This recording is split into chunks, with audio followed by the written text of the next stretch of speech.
Hey,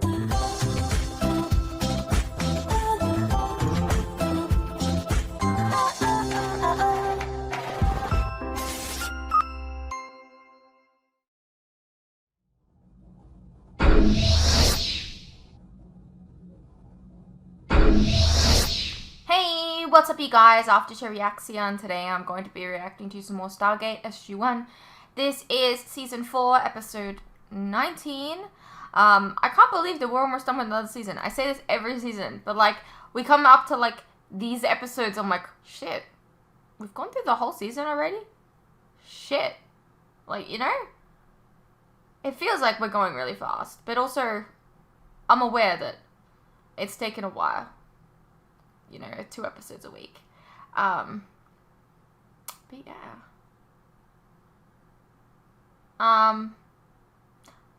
How are we all going? You good? Let's go over the comments. Nice job, detective. This was a fun little what if story. Yeah, I guess, yeah, no, it definitely is a what if story. Hey Shan, I'm good. Yes, someone answered me. I'm happy. So when you were reading the comments from the previous episode and talking about passwords requiring all sorts of letters and numbers and symbols, etc., keep in mind that this episode came out in 2000. Passwords were not required to be sophisticated. Oh, I understand the gripe with an easy password thing.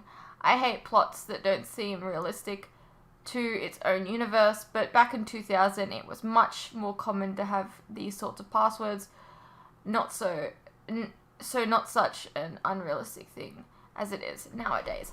Fair enough, but I guess probably my issue is that I see it happening on TV shows nowadays, and I just needed to complain about it when it showed up in this context, but it didn't really make sense to complain about it there, because, again, it was the year 2000, so.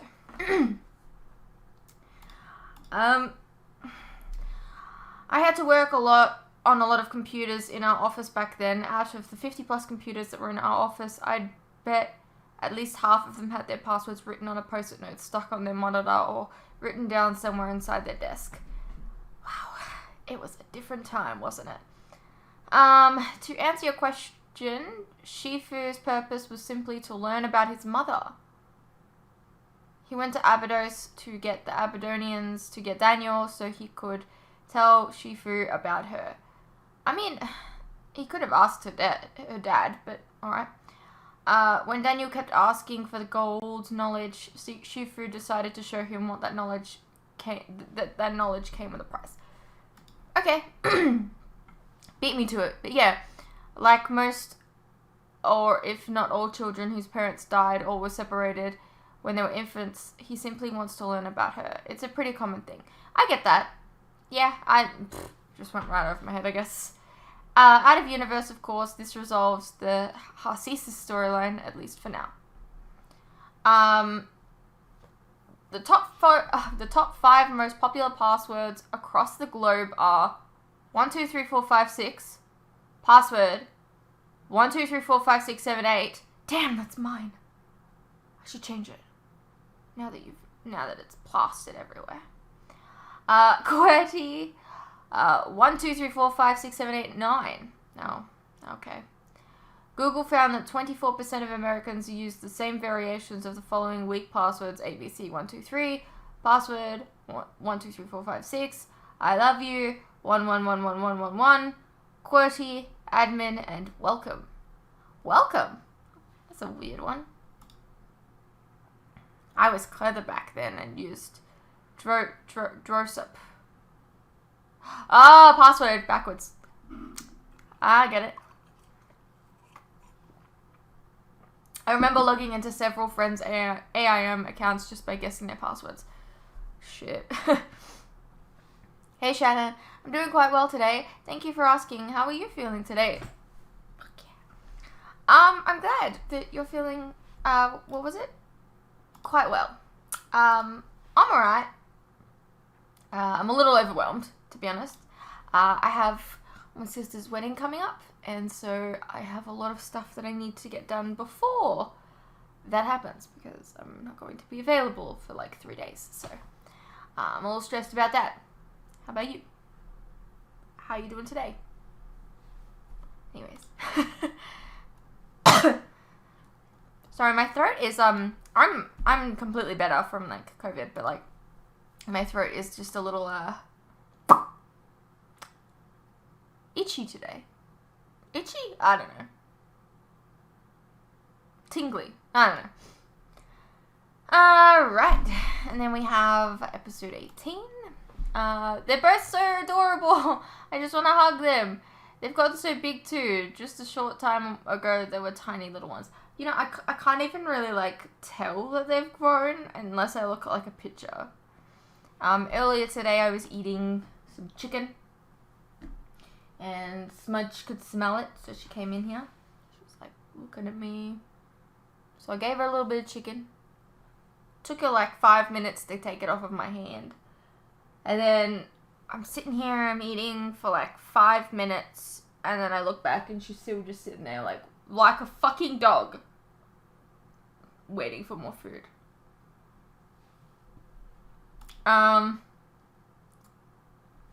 I've had quite a few cats throughout my life, and I have to say that your cat seemed happy and comfortable in your arms. Not completely, kind of like she's not really a fan of touch, but she's enjoying being held. But the fact that you can hold her upside down, that is tummy up and her back downwards, is a sign that your cat does trust you. Believe me, I've had a cat that would never let me hold him that way. When I held him, he had to always be held on his back and his feet down. I don't know. They're not really like aggressive cats, so like I don't know. It's not like they would scratch me or freak out. Actually, that's not true. If I come up from behind Willow without her realizing and try and pick her up, she will fucking piss bolt and scratch me. But it's the only time that she's ever done it. She doesn't hiss at me or anything like that. But she does seem like she's uncomfortable. I don't know, she like kind of shakes, you know? Lol, listen to me trying to be a cat psychologist. Some cats are very skittish around people and some are the exact opposite and can't get enough of human contact. I want them to just always want love. I don't know. Of course, there is a whole range in between. If I had to guess, I'd say your cats are on the closer to the skittish spectrum. Yes. But even a skittish cat can and will learn to love being held by some people. I had a cat about 15 years back when I was, back when I had 6 cats at the... 6?! How do you have 6 cats? Oh my god. That was extremely skittish around all humans. He stayed hidden at all times, and he was even skittish around me. After a couple of years, he got used to me being in the same room, and I could coax him out of his hiding spot, and he'd come lie down against me and would let me pet him and rub his tummy as long as no one else was around. But if I moved quickly or suddenly, he would jump up and scurry away for 5 to 10 seconds until he saw there was nothing to be afraid of, and then he'd return. He was an extreme case of skittishness. I don't think either of your cats are extreme. They are. I can only touch them when they're like actually laying down, and not on the ground when they're just like in their cat beds or whatever.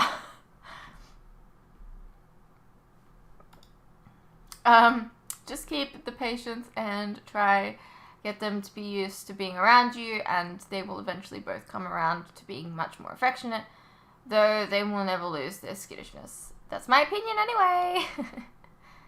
My brother had 6 cats, and it's hilarious. This is a Stargate video, and we're talking, all the comments are about the cats. Well, that was the most exciting part of last week's episode 18, let's be honest. No shade, but a little shade. My brother has 6 cats at his house. His wife loves animals. I have been at their house a ton over the last 10 years, and they have one cat I have never seen. I joke with them that they keep making the cat up. The rest of their cats are extremely social and won't leave people alone. Oh, yeah. My mum had a white cat. If you had a toy string light pen or even just hand peeking out from outside the cushion, it would play with you, but it didn't like being held or petted. From what I've read, this is common with white cats. Her calico, on the other hand, would jump in your lap and meow until petted. As for show, Teal'c doesn't have to stay 3 weeks because of Junior. It corrects the imbalance in his brain chemistry when he leaves. The rest were just walking with him to the Stargate to see him off at the end of the show. See, yes, but also no.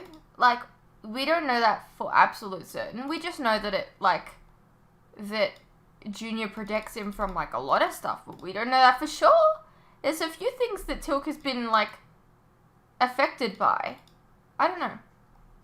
That's why I was a little confused, I think. You good? I'm just wondering. No one ever answers me when I ask. I'll go through the comments and nobody will be like, Shannon, I'm good. Aw, poor fruits. I don't do it because we legit speak to each other each day. But I'm doing alright. Thanks for asking. How about you? You know how I'm doing. You pronounced Brigada wrong. I'll pronounce it for you next time we're in voice. You did, and I hope I did it right this time. I don't know. We live life on the edge, fruits. You give 0 fucks about warnings of strikes and continue to do what you do. And I don't listen to warnings either. You know, at some point we're both going to get more than we bargained for. But like I always say, we'll blow that bridge up once we've crossed it. Oh shit, sirens outside. They're coming for you, fruits. I'd suggest to run, but the odds are they will never be able to find your house anyways, so you're safe. You about female cats and their periods. They have their periods and they drip everywhere and you have to deal with that shit. Like I already have to deal with my own business. Blank stare. They're called maxi pads, fruits. Yeah, but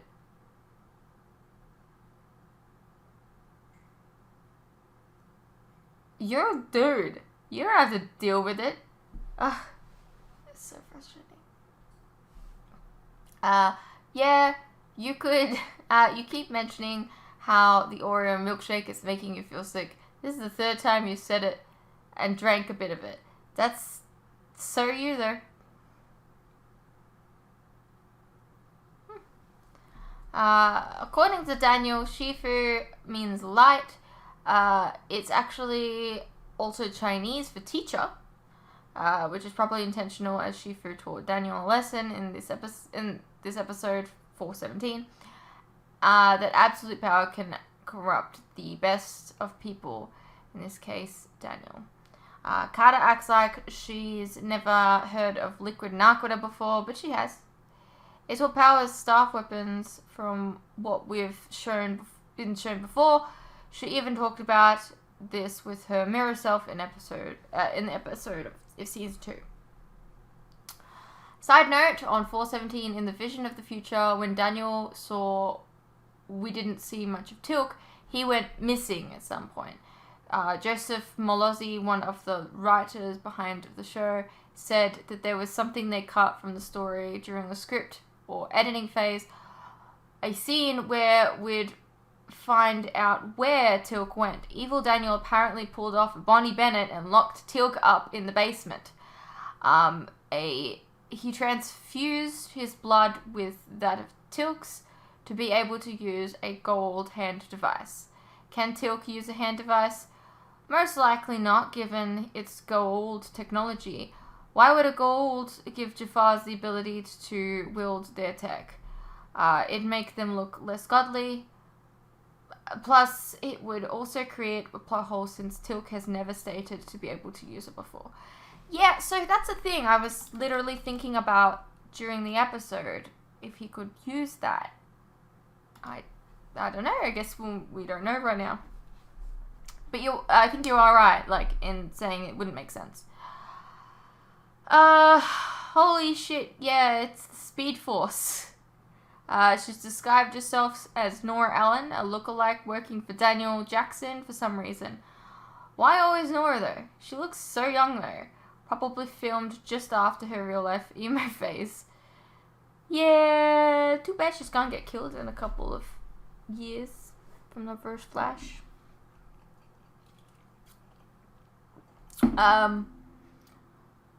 Even though people do die in Stargate, the fact that they tried to write off Teal'c as a one-liner was a complete giveaway that this was all a vision and something that you figured out pretty quickly.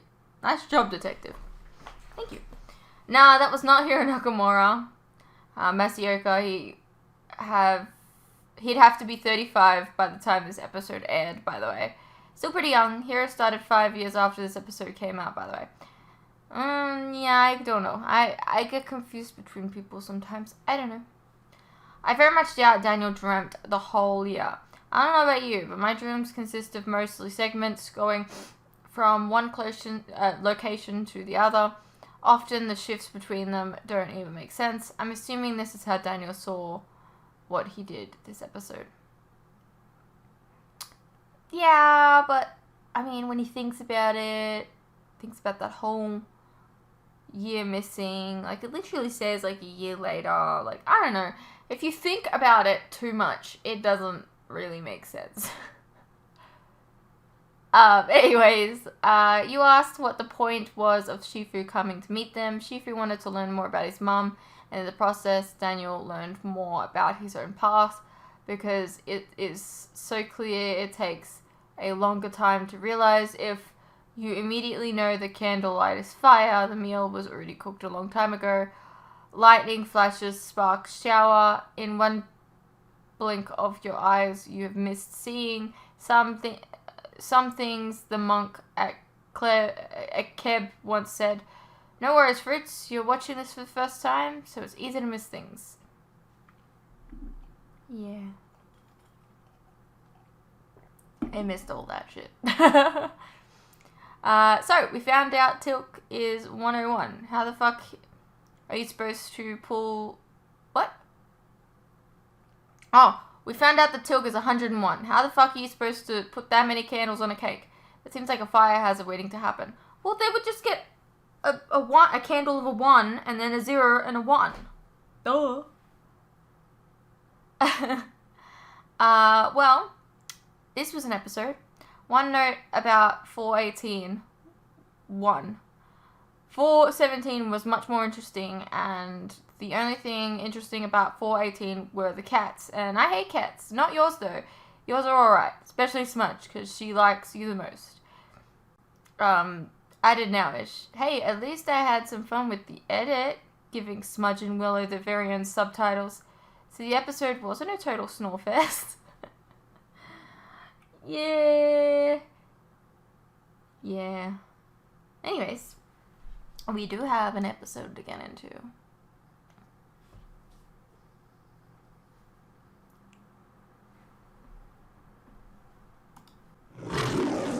Rawr! Rawr!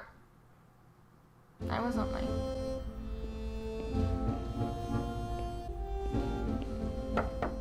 These weren't lit up. But I was hearing stuff. About this mission upon which we're about to embark. Seems a bit ridiculous, doesn't it? Have you met General Ryan? Hello, Colonel.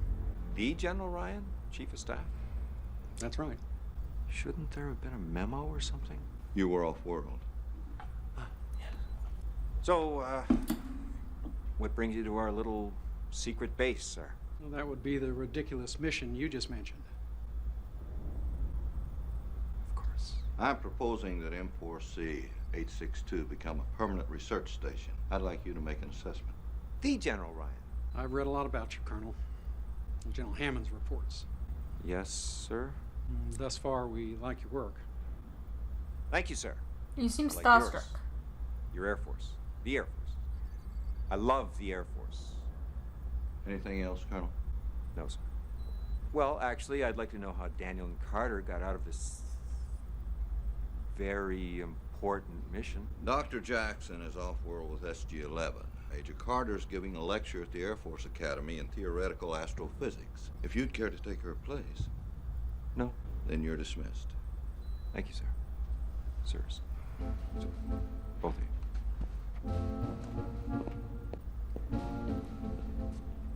Got your hands full with that one, eh, George? Guess that wasn't so bad. No. You actually made the topological configuration of multiple dimensions seem interesting. This is wrong. What's that, Cadet? I'm sorry, sir, but the calculations are incorrect. I appreciate your enthusiasm, Cadet, but perhaps you should wait until you graduate before you start criticizing the work of I a really leader in hate the when field of astrophysics. teachers do that.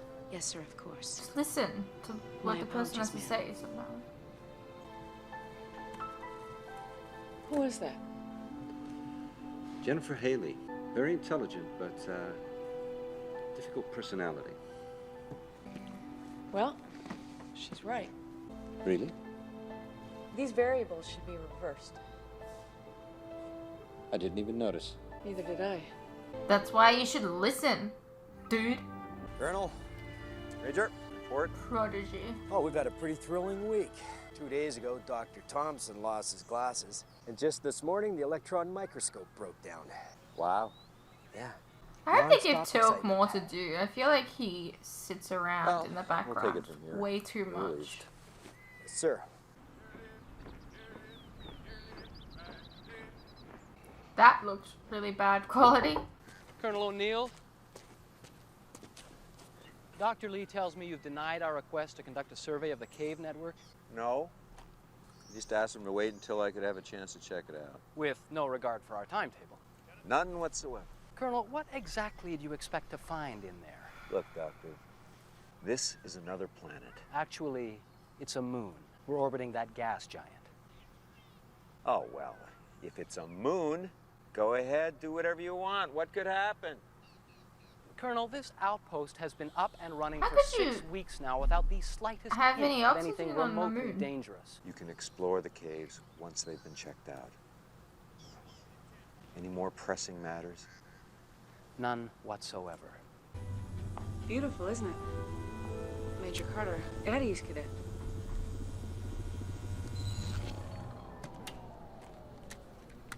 Getting in a little extra lab time? Yes, ma'am. I wanted to talk to you about the term paper you did for Professor Monroe, Towards a New Cosmology of Multiple Realities. It's an interesting topic, Professor Monroe gave me a D. because it wasn't the assignment.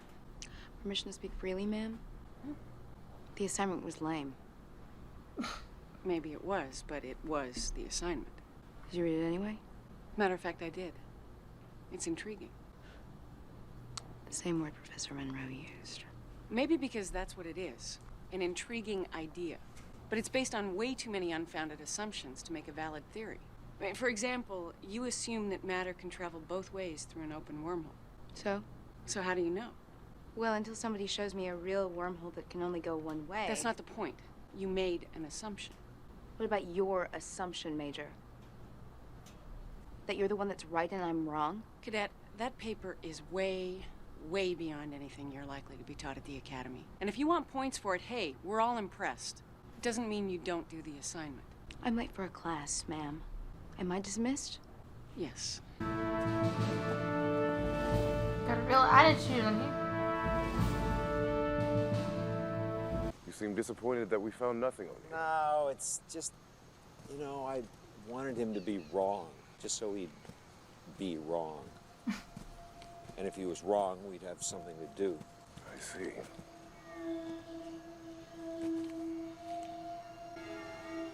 Did you hear something? Indeed.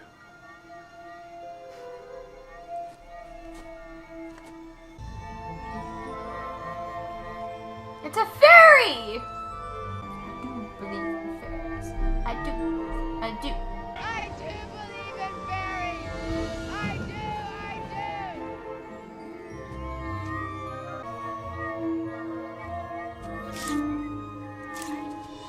I have never before encountered anything like it. Cool. I wanted to talk to you about Cadet Haley's paper. Sam. Look, at first I agreed with you. It just didn't add up. But there was something about it that kept nagging at me. I finally figured out what it was. The equations don't make sense unless you allow for variations in the speed of light. Which is a universal constant. Not if you expand the frame of reference to include multiple universes. That's where this paper comes in. I think without even realizing it, Cadet Haley intuitively arrived at a whole new way of looking at cosmology. Under certain special circumstances, what we would see as an effect preceding a cause would in fact be an effect following a cause in a parallel reality. That's assuming that parallel realities occasionally overlap. Well, I'm fairly confident that that's the case. Really? Why?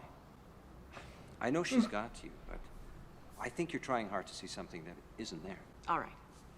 Even if this theory Why? Because you ultimately don't believe proves it? to be incorrect, you have to admit that it's a brilliant insight. Jennifer Haley is no longer our problem. What do you mean? She got into a fight this morning with another cadet. As fond as General Kerrigan is of her, he'll have to expel her. But are you sure this is such a good idea? Hey, I didn't come halfway It's been a across the slow galaxy to look episode. for permission to do my job. I know, but Colonel O'Neill... Colonel O'Neill doesn't have a clue what we're trying to accomplish here. He's too busy polishing his M16. Excuse me? Actually, it's a P90. Oh shit! Oh shit! Oh shit! You boys going somewhere? Yes, we're gonna go see if we could find that creature you encountered.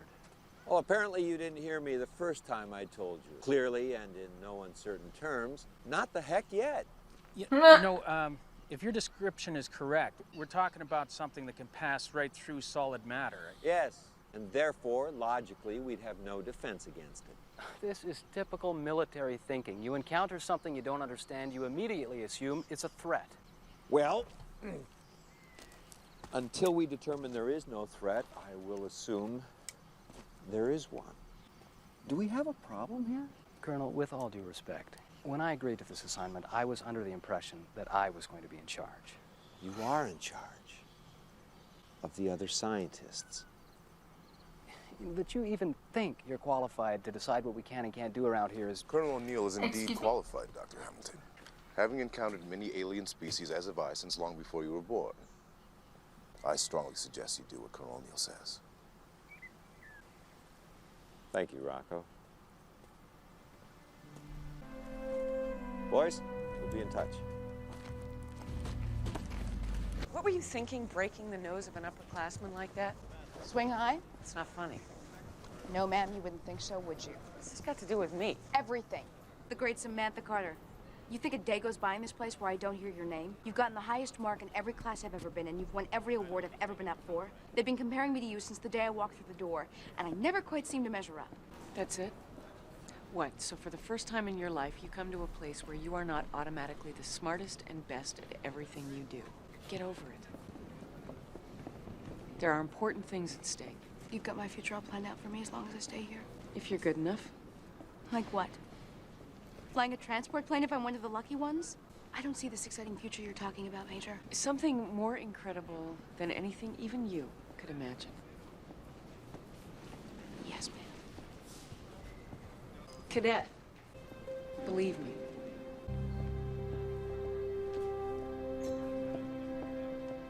I'm gonna be honest, this episode is a little boring. It's very slow. Not a whole lot going on. Science is about questioning the status quo, questioning authority. Now, how can we do that when the Bruce, greatest school setting scientific of a- discovery in human history is in the hands of the United States Air Force? Air Force? I don't know. Oh, this.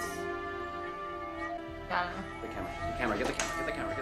I'm sorry, not every episode is going to be a winner for me, but hey, maybe it might change my mind by the end of the episode. We've still got half left.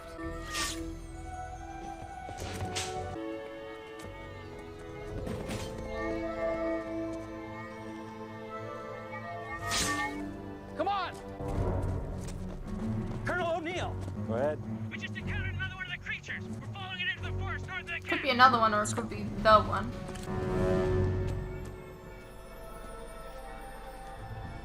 Incredible.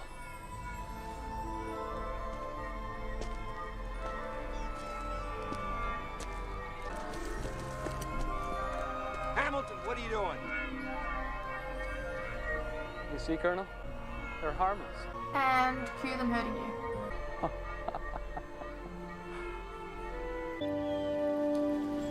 Major, this is a high security area. I know that, sir.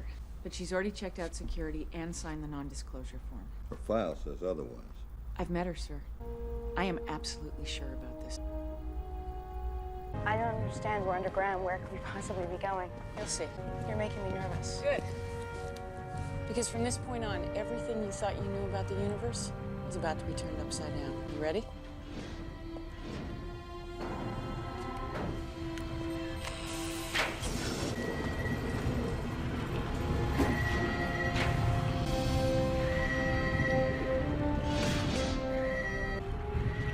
What is it? It's your future. It's called a Stargate. Chevron 7 locked.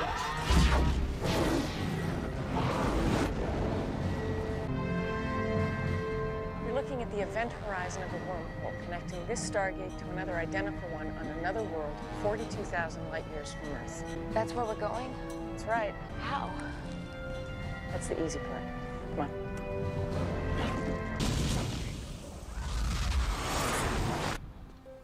What was that? What just happened? Your body was particleized in the matter stream and then reintegrated. So this is another planet? It's a moon, actually. Doesn't look that different from home. Well, where there's oxygen, there's usually plant life, trees, water.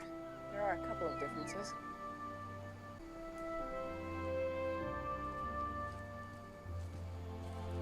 Hey, Carter! Thought I'd come be your welcoming committee. Thank you, sir. How are you? The back's acting up a little, actually. The knees, you know, always. Sir, I'd like you to meet Cadet Haley. Cadet, welcome to 862. How's your trip? It was, a trip, sir. It always is. I get something you should see. What is it? We're not sure, but we think it's some kind of energy-based life form. That's impossible. Yeah, that's what we thought, but one of them led us directly to the others, which suggests organization, some kind of intelligence. They also appear to be able to phase through solid matter. Yeah, Teal'c and I saw one zip right on through a tree. Didn't even slow it down. That's so cool. It's exactly what I said. I said that. If that's the case, then what's keeping it inside the cylinder? That was Dr. Lee's idea. The top and bottom plates are electrified. The field seems to be holding it in. You're not hurting it, are you? The creature has no physical body. I don't think it's capable of feeling pain. You don't know that. But if it's intelligent, it might not appreciate being held in a cage. Might be time to let this one go, Doc. Colonel, no, please. We need to study it. Find another way. I will come back and get my vengeance. Bill, come in. Any sign of the swarm? Nothing yet. Looks like they just disappeared. They gotta be around here somewhere. Try checking for high-frequency spikes. You got it. Oh. Where are your friends? Whoa, whoa. Whoa. Easy. I'm not gonna hurt you. Bill, you getting anything on the high frequency? Shouldn't have trapped it. Bill, come in.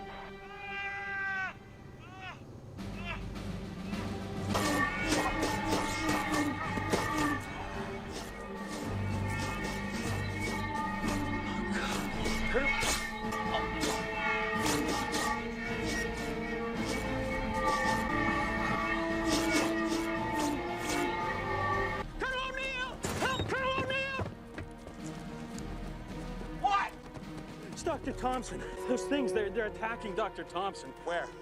Back in the clearing where we first encountered them. Carter, get him inside. Teal'c with me. You know what I'm just thinking about? What happened to his staff weapon? Hey!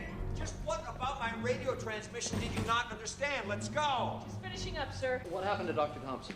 He's dead. We're getting a whole lot of like, oh, I told you this off screen in this episode as well. Colonel, we don't know what happened out there. This might be an isolated incident. The creatures may have been provoked. Maybe. Let me ask you this. Why take a chance? O'Neill.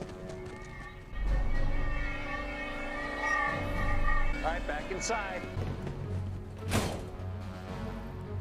These walls will not protect us, O'Neill. Carter, we got about 15 seconds. We've wired up the aluminum walls of this building.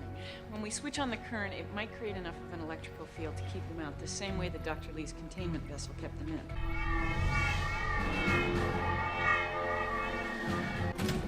They're returning. Light it up.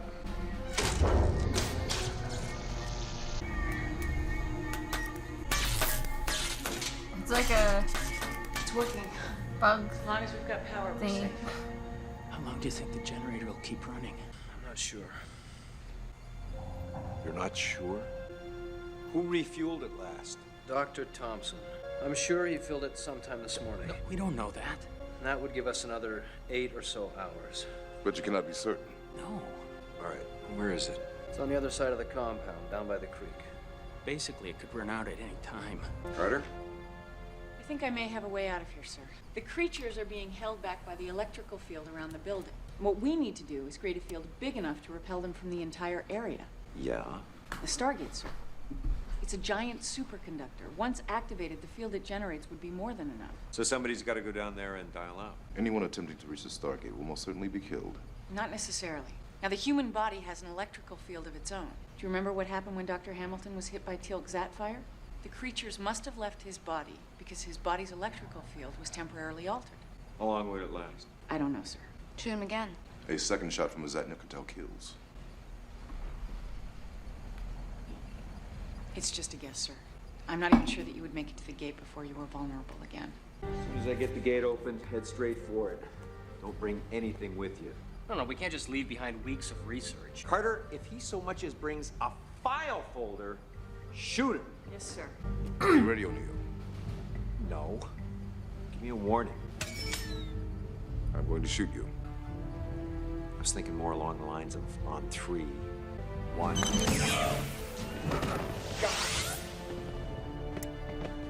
2? I said on 3.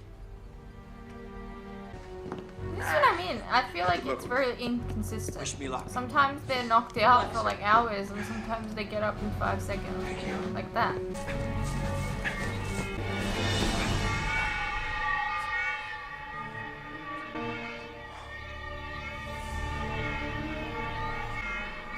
Why are we going slow all of a sudden? We don't know how long it will last. I'm at the gate. I'm going to start dialing.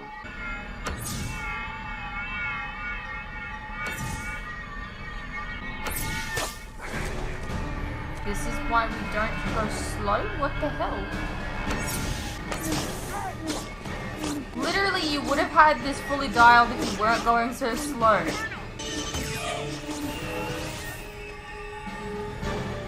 Quickly, O'Neill. They're not going off the field at all.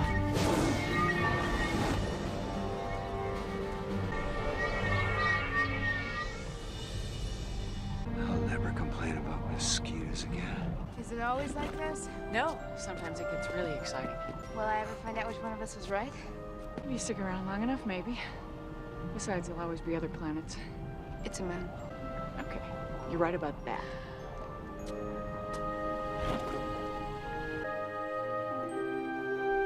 Alrighty, well that was Stargate SG-1 Season 4 Episode 19. It was an okay episode. I didn't really like the cadet. She was... I just don't really like people that are, or characters I guess, that think that they're always right. I don't like it. Stop it. I don't know. Wasn't entirely boring, but I was kind of bored halfway there. I'm sorry. Look, I love this show. I do. And I think that it's important that if I don't enjoy an episode, I'm honest about it. Anyways, I hope you guys enjoyed. Let me know what you guys thought. I would like to know. Is this an unpopular opinion? I hope you guys enjoyed. I'll see you in the next one.